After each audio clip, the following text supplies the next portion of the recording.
పట్టణంలో మాజీ మంత్రి పేర్ని నానికి చెందిన గోడౌన్లో రేషన్ బియ్యం మాయం కేసుకు సంబంధించి నలుగురిని అరెస్టు చేసినట్లు కృష్ణా జిల్లా ఎస్పీ ఆర్ గంగాధరరావు తెలిపారు.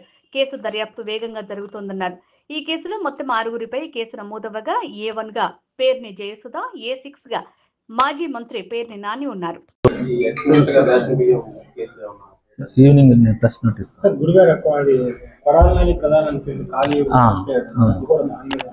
అవును ఏది దీనికా ఏది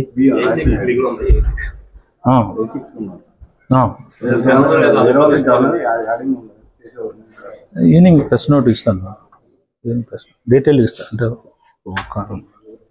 అంటే క్రానలాజికల్ గా ప్రెస్ మీట్ కాదు కానీ క్రానలాజికల్ గా ఆల్రెడీ వెళ్ళిపోయారు కదా వాళ్ళు. అంటే మాకు చిన్న డౌట్ ఉంది. అతను A6 గా పెట్టారు కదా సార్, రిమాండ్ తరలించుకుంటే తేజాని ఇంట్రాగేషన్ చేస్తారు కదా సార్. ఇంట్రాగేషన్ చేసినప్పుడు A6 అని తెలిసినప్పుడు రిమాండ్ పంపించేస్తాం వల్ల అతను పారిపోయాడు సార్. దానికి